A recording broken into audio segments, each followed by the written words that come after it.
Di sini kan keterangannya, ya, dia bilang, selain pada nukleus, materi genetik juga ditemukan di organel plastida, yaitu di bagian mananya, gitu.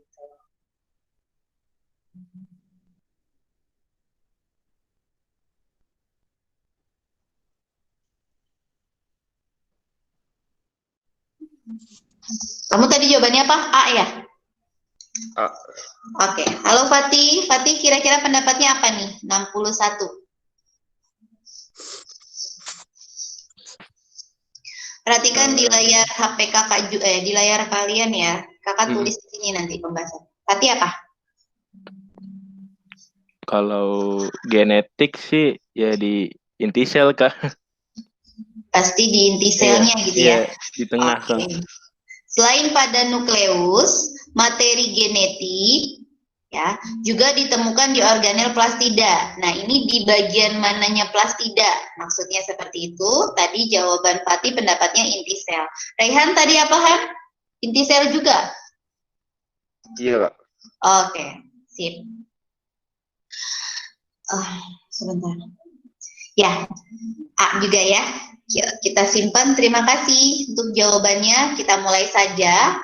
Tadi sudah kakak bold nih warna kuning. Yuk lihat di layar HP atau laptop kalian. Kakak akan tulis di sini pembahasannya. Selain pada nukleus, materi genetik juga ditemukan di organel plastida. Plastida itu siapa sih, Bu? Plastida kloroplas. Ya. Nah, kloroplas itu kan tempat menyimpan klorofil atau zat hijau daun.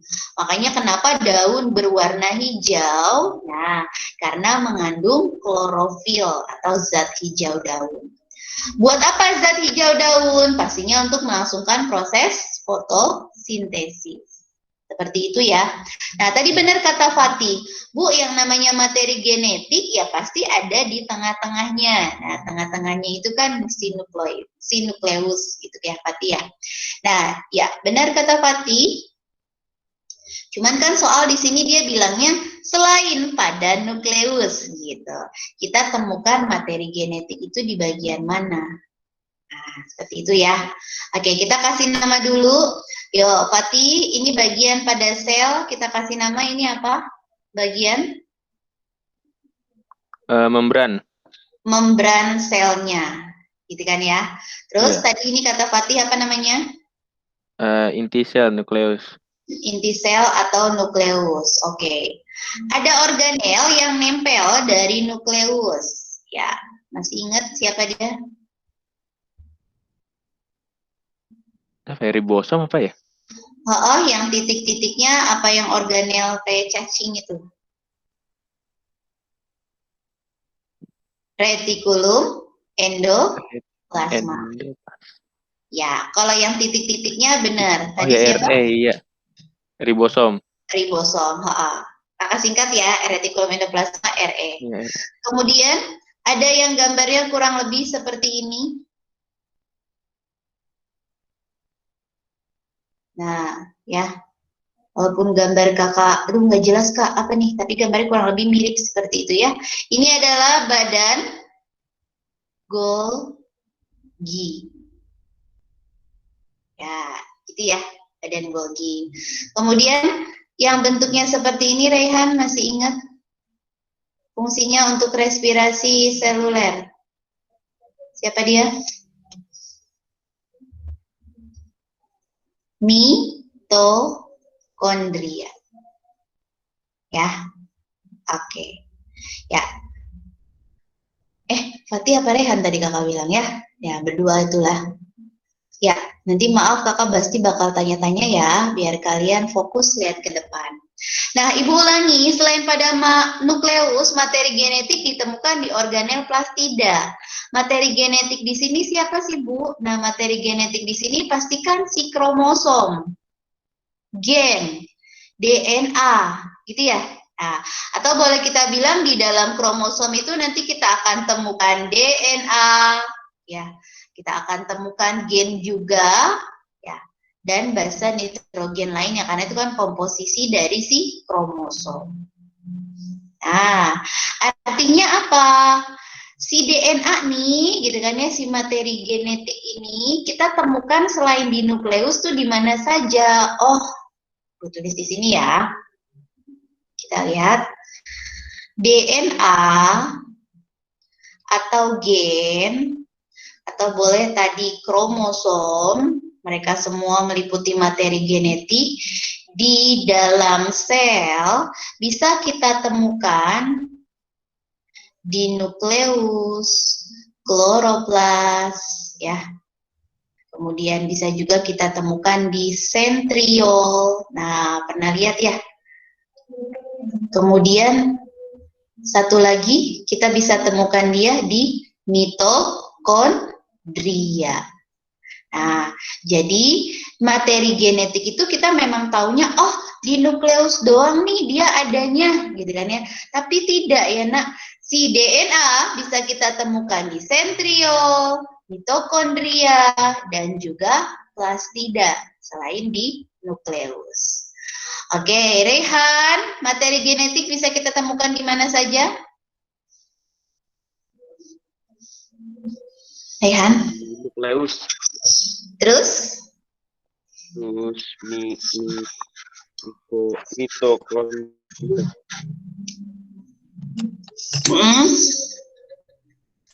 Sama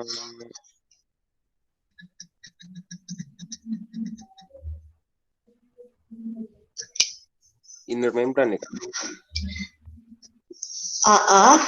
Enggak, tadi yang Ibu sebutkan. DNA bisa kita temukan di nukleus, sentriol, mitokondria. Iya, belum ke bagian-bagiannya. Jadi ini kita temukan dulu di mitokondria, plastida, ya, seperti itu. Nah, jadi Ibu tambahin ya di gambar. Selama ini kan kita selalu tahunya, oh si materi genetik DNA itu adanya di nukleus aja. Nah, ternyata bisa kita temukan di mitokondria, ya, bisa kita temukan kalau di hewan, di tumbuhan itu plastida atau kloroplas, sama satu lagi ada di sentriol. Nah, kalau kita gambarkan bentuk sentriol itu seperti matahari berpijar. Nah, ini sentriol. Gitu ya. Oke. Nah, kakak baru tanya yang ini, baru kita ke soal sekarang. Plastida, ngomongin plastida, nah ini di depan kalian sudah ada anatomi dari plastida atau kloroplas. Ya, di kelas 12 sudah belajar ya, kakak singgung lagi.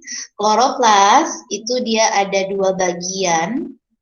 Ada bagian membran sel luar ya atau membran luar, ada bagian membran dalam.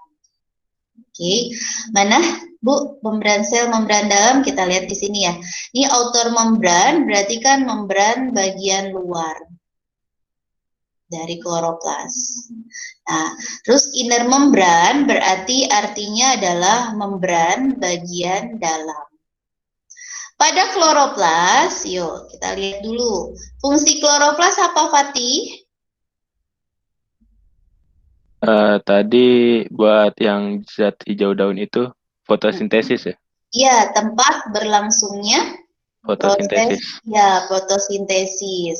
Berarti kira-kira kalau fotosintesis itu terjadinya di organ mana pada daun?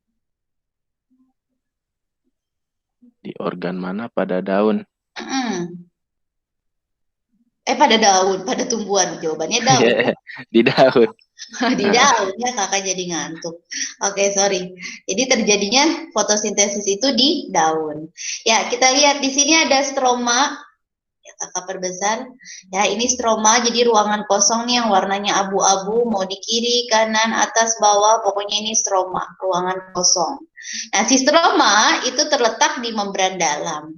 Lalu kita lihat ada tumpukan, ya, seperti tumpukan koin atau tumpukan donat nih ya.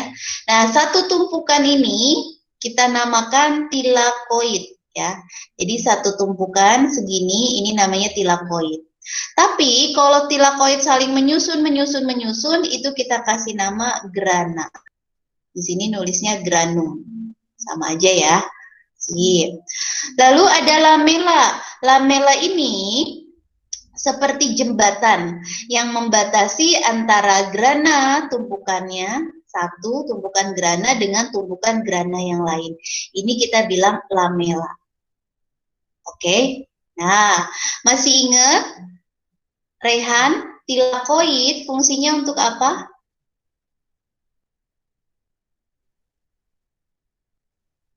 Tilakoid atau boleh grana lah Ibu tulis ya.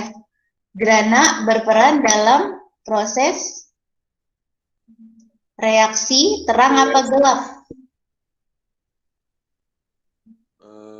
Reaksi terang ya, fotosintesis. Kalau reaksi terang fotosintesis, Rehan, dia di sini menghasilkan apa? Targetnya. Hasil fotosintesisnya gitu. Oksigen kan? Di mana? Kurang jelas? Oksigen. Iya, benar. Oksigen. Terus ada lagi ATP, ya enggak? Satu lagi NADPH. Ya. Nah, tapi ATP sama NADPH kemana, Bu? Kok nggak ada gitu kan, ini nggak ikut keluar? Karena ATP dan NADPH ini akan jadi bahan baku yang akan digunakan dalam reaksi gelap. Nah, Fatih, reaksi gelap terjadi di mana nih? Reaksi gelap terjadi di mana? Iya, nih, membran luar, stroma, tilakoid, membran dalam, apa lamela. Kan tadi grana untuk reaksi terang, udah tuh. Nah, Iya. kalau si reaksi gelap terjadinya di mana? Masih ingat?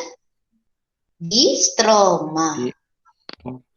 Nah, mana stroma? Perhatikan gambarnya lagi. Jadi stroma, ya, stroma itu tempat berlangsungnya reaksi gelap. Iya, reaksi gelap. Nah, reaksi gelap hasilnya apa?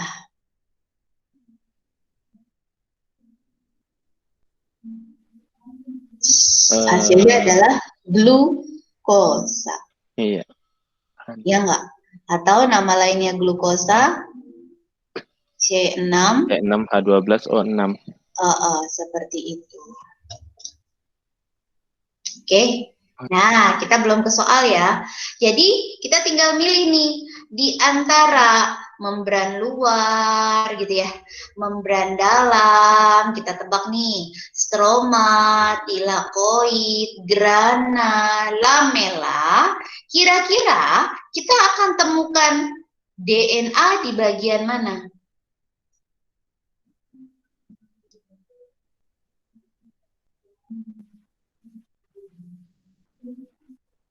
Nggak apa-apa, tebak aja. Membran kan juga. Kenapa? Membran. Membran mana nih? Membran luar apa dalam? Membrannya ada dua. Luar. Luar. Oke. Yes. Siap. Siapa nih yang jawab? Raihan, Kak. Oke. Satu lagi, mau berpendapat kira-kira di mana?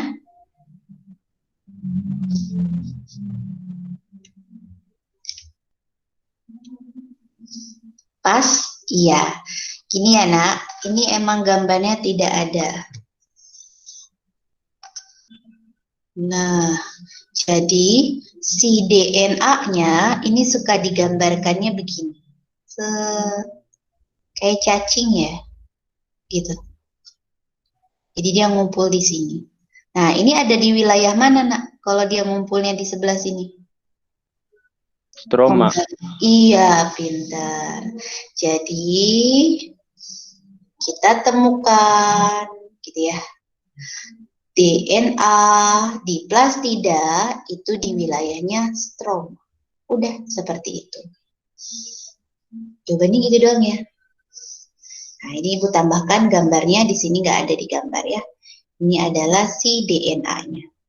DNA-nya tidak seperti DNA pada nukleus. Jadi kalau DNA di organel dia paling hanya berkumpul membentuk lingkaran ya.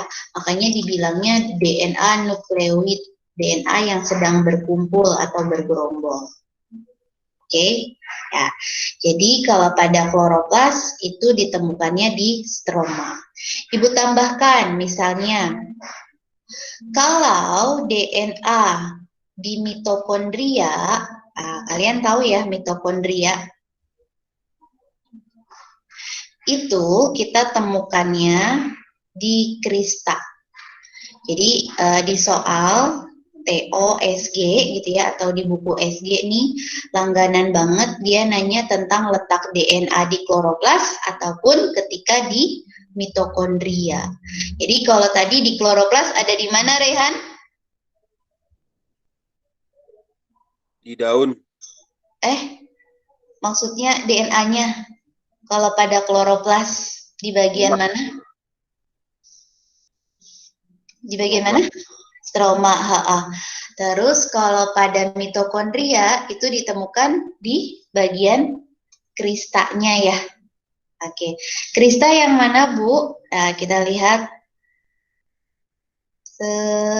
Nah, ini organel mitokondria. Dia kan terkenal banget. Nah, ini ada lekukan-lekukannya. Yang warnanya orange, lekukan ini sudah kita bilang membran dalam. Ya, ini membran dalam. Nah, Ibu ulangi. Jadi yang sebelah sini ini membran luar, mitokondria. Terus yang warnanya orange dari atas sampai ke bawah, ini membran dalam. Nah, terus kita lihat setiap membran luar, membran dalam, ini kan melekuk-melekuk gini ya. Kelihatan Fatih? Kelihatan Rehan? Iya, kelihatan. Ya, lekukan-lekukan inilah yang kita sebut sebagai krista. Ya, terus ada istilah matriks. Matriks di mananya? Matriks sebelah sini.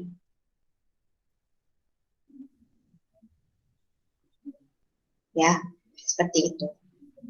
Oke, jadi kita temukan DNA-nya kalau di mitokondria itu ada di krista. Mana krista? Nah, seperti ini, lakukan. Paham ya? Untuk pembahasan nomor 61, cukup? Cukup?